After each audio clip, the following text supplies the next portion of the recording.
बिस्मिल्लाहिर्रहमानिर्रहीम।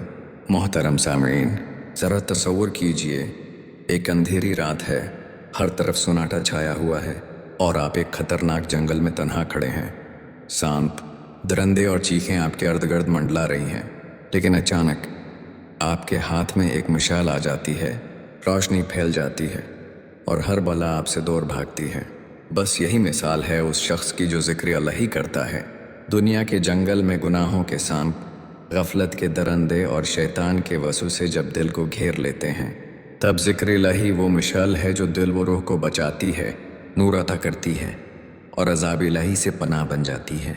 हज़रत मुआज़ बिन जबल रज़ियल्लाहु अन्हु रवायत करते हैं कि रसूलुल्लाह ने फरमाया, आदमी ज़िक्र इलाही से बढ़कर ऐसा कोई अमल नहीं करता जो उसे अज़ाब इलाही से नजात दिलाने वाला हो। मुस्नद अहमद। अल्लाह पाक कुरान मजीद में फरमाते हैं, फ़वैलुन लिलक़ासियति क़ुलूबुहुम मिन ज़िक्रिल्लाह। बस हलाकत है उन दिलों के लिए जो ज़िक्र इलाही से सख्त हो गए, यानी जो ज़िक्र से गाफिल हैं। वही लोग दर हकीकत अज़ाब के मुस्तहक़ बनते हैं और जो ज़िक्र में मशगूल हैं उनके दिल नर्म होते हैं, इन पर अल्लाह की रहमत साया फ़गन रहती है। इमाम इब्नुल क़य्यिम रहमतुल्लाह फरमाते हैं, ज़िक्र दिल की ज़िंदगी है जैसे पानी मछली के लिए ज़िंदगी है। जो ज़िक्र से गाफिल हुआ वो गया मुर्दा है। हज़रत हसन बसरी रहमतुल्लाह ने फरमाया, ज़िक्र इलाही अज़ाब को रोकता है, नामतों को खींचता है और दिल को मनूर करता है।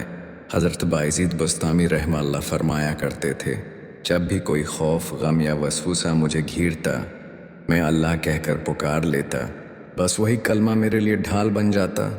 रसूलुल्लाह ने फरमाया, जो शख्स एक दिन में 100 मरतबा ला इलाहा इल्ला अल्लाहु वहदा ला शरीका लह, लहुल मुल्कु व लहुल हम्दु व हुवा अली कुल्लि शैइन क़दीरुन पढ़ ले, इसके लिए 10 गुलाम आज़ाद करने का सवाब लिखा जाता है।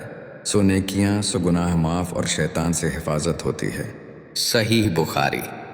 ए सुनने वाले, जब कब्र की तन्हाई होगी, जब दोस्त रिश्तेदार सब पीछे हट जाएंगे, जब सिर्फ अमाल होंगे जो साथ जाएंगे, तब तेरा ज़िक्र इलाही तेरी कब्र को नौरानी करेगा, तुझे सुकून देगा और तुझे अल्लाह के अज़ाब से बचाएगा।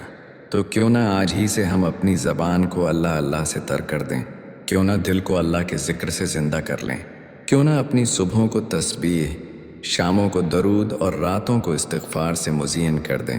आइए तौबा करें और अपनी ज़बान को ज़िक्र इलाही से आबाद करें, क्योंकि यही वो अमल है जो हमें अज़ाब इलाही से नजात दिलाएगा। अल्लाह हमें अपने कसरत से ज़िक्र करने वाले बंदों में शामिल फरमाए। आमीन।